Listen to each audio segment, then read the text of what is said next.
traditional authorship and first and third person characterization in the Gospels, and analyzing Matthew 9:9 and John 21:24. A common objection against traditional authorship is the fact that the alleged authors use plural first and third person grammar to refer to themselves. My good friend Araz has made this same objection. However, in the ancient world, it was common for writers to refer to themselves in the third person, as I pointed out in my introduction video to my authorship series. Now for the Matthew 9:9 objection. As Jesus went on from there, he saw a man named Matthew sitting at the tax booth. "Follow me," he said to him, and he got up and followed him. Bart Ehrman, the only living and competent New Testament scholar, says, moreover, Matthew's gospel is written completely in the third person about what they, Jesus and the disciples, were doing, never about what we, Jesus and the rest of us, were doing. Even when this gospel narrates the event of Matthew being called to become a disciple, it talks about him, not about me. Interestingly enough, Augustine responded to this very same argument around 400 AD, presented by pagan critic Manichaean Faustus. Augustine is about to go full Super Saiyan on both Faustus and Ehrman. Faustus thinks himself wonderfully clever in proving that Matthew was not the writer of this gospel, because when speaking of his own election, he says not, "He saw me and said to me, 'Follow me,' but he saw him and said to him, 'Follow me.' This must have been said either in ignorance or from a design to mislead. Faustus can hardly be so ignorant as to not have read or heard that narrators, when speaking of themselves, often use the construction as if speaking of another. It is more probable that Faustus wished to bewilder those more ignorant than himself, in the hope of getting a hold on not a few unacquainted with these things." Let's take a look at several examples in ancient historical texts. Herodotus opens up his histories by saying, "This is the display of Herodotus of Halicarnassus, so that things done by man not be forgotten in time."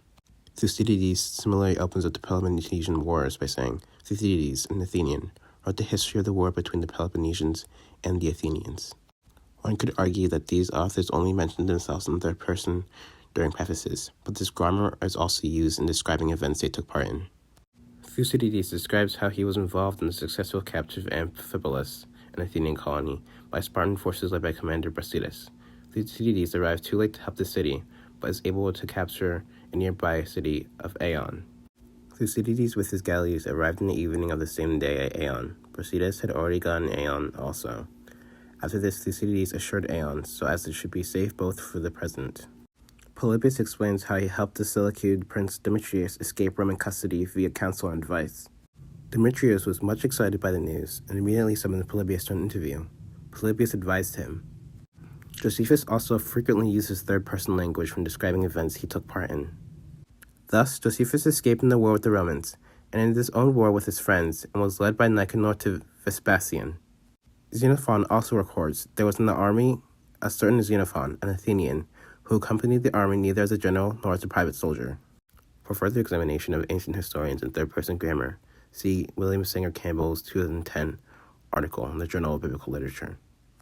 Richard Bauckham summarizes by saying, "This is in accordance with the best and regular historiographic practice. When ancient historians refer to themselves within their narratives as participating in or observing the events they recount, they commonly refer to themselves in the third person by name." Why did ancient historians speak in the third person? I'll provide two theories scholars have proposed. William S. Campbell proposes third-person references to the author as a participant in the story project detachment from the narrator as well as on the same part of the narrator. In other words, by distancing the author/narrator from the events or speeches in which the author/actor has a part, these histories foster the sense that the narrator is an objective observer. Basically, the ancient historian wanted to be seen as objective and unbiased in their works, so they detached themselves from their work by using third-person grammar.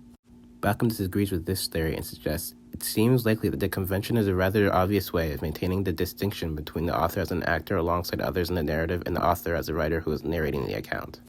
On Bauckham's view, the ancient historian distinguished himself as an active participant in the events from the narrator in order to not distract their audience.